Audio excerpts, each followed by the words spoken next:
There's no denying that Diablo Immortal has taken a lot of heat since June 2022 when it released. However, here we are in 2023, and there's still a pretty decent community playing and enjoying the game. What I want to do is bring to the forefront of this conversation why there are people still playing and enjoying Diablo Immortal, and if you're a new person, why you might actually enjoy Diablo Immortal. There's been plenty of negativity already. I've even contributed to that. So in this video today, we're only going to be looking at the positive side and why people are still playing and enjoying Diablo Immortal in 2023. The most obvious one is the smoothness of the gameplay, the graphics, and the decentness of the action considering it's a mobile game. It actually moves really smooth on a phone and it works really well with a controller. I've even seen people plug it into their TV and then use a controller and almost have like a mini console type of experience. The gameplay itself is very smooth, the graphics are good, the action is enjoyable, and for a mobile game, it's either right at competition level or better than some of its competitors. There are two other notable ARPGs, Undecember and Torchlight Infinite. In my personal opinion, I've played both.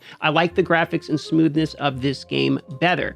Though I will mention both of those other games are enjoyable, and in particular, Undecember is quite good.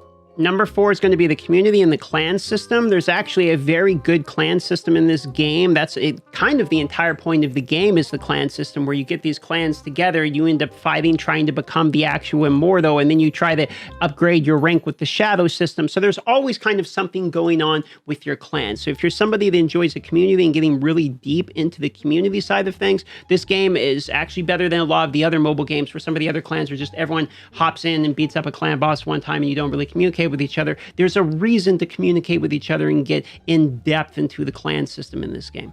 Number 3 is going to be the boss system. I actually think the Heliquary bosses are very enjoyable. The sense of progression you get while going through the hell difficulties is enjoyable as well. And now that you can actually solo them, it caters more to your own schedule. It resets every Monday and Thursday, which is just enough that it feels important to actually do. It takes about 20 minutes, maybe a half hour tops. If you have a whole warband together, else it can take some time, to do them solo individually. The rewards are quite good. And this is kind of when you tend to get your big dopamine drop of legendary items. So I actually really like the Heliquary raid boss system as it's currently implemented. It used to be quite worse. I think it's significantly better in this day and age, and I think this is one of the more fun parts of the game. I look forward to doing my raids.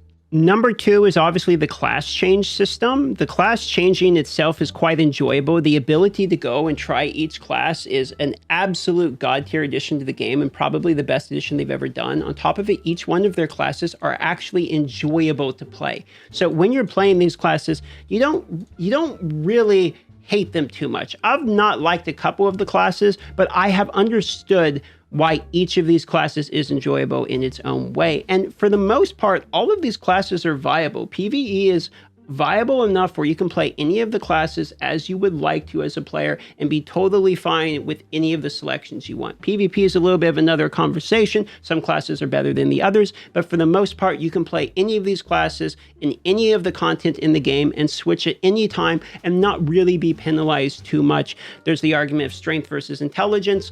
But for the most part, 90% of it, the class change system is borderline flawless.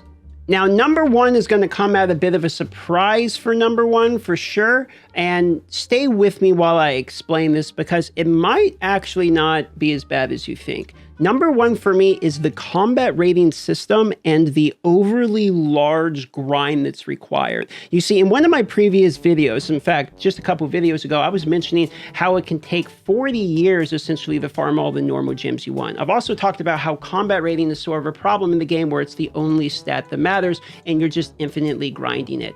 Here's the thing about that. If you actually choose to give in to the fact that the game is an infinite grind and that there effectively is no cap and you're not really going to ever get to a fully maxed out character, the game isn't as bad because you understand the concept that I'm getting on and I'm making my character a little bit better today, and you're always just progressing a little bit. This might be a concept that some people are just like, no, I want to have an ending. No, I want to be able to know where I can be when I'm maxed out. Some people might feel frustrated because it feels like a carrot on a stick type of thing. I can understand all these arguments, but if you understand what I'm saying, the fact that the combat rating system itself kind of dictates what you're supposed to do, and that combat rating is our god, and all we really want to do is build more and more combat rating. It simplifies the game into an endless grind where you basically always have something to do. You're never going to have your legendary gems maxed out because resonance is borderline impossible to grind. You're never going to have your normal gems maxed out because normal gems are very difficult to grind because you need 275,000 of them. You're never going to have the maximum stats, but if you're willing to be okay with not having the maximum stats, the game really opens up for you and it becomes a much more enjoyable casual Diablo experience, which is really where this game hones in on. It is a mobile game that is not designed to be 16 hours a day. If you play it a few hours a day on the phone, you meet some friends, you enjoy it for what it is, and you progress your character at your own pace, you will be miles ahead in enjoyability over the most of the people that are sweating every day only to try to place on the leaderboard that factually does not really present you with rewards. For this very simple reason, this game is an extremely good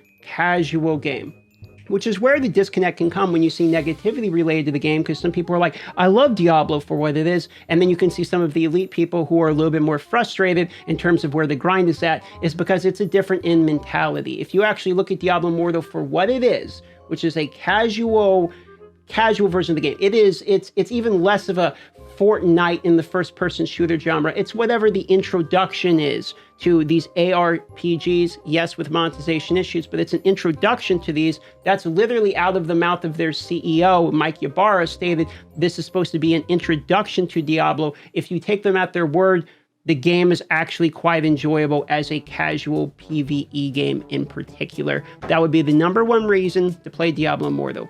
You're willing to play the game at your own pace, you're willing to enjoy it for what it is, and you like PvE in particular. With that being said, if you enjoyed the video, consider subscribing, consider liking, and I will see you guys on the next Diablo Immortal video.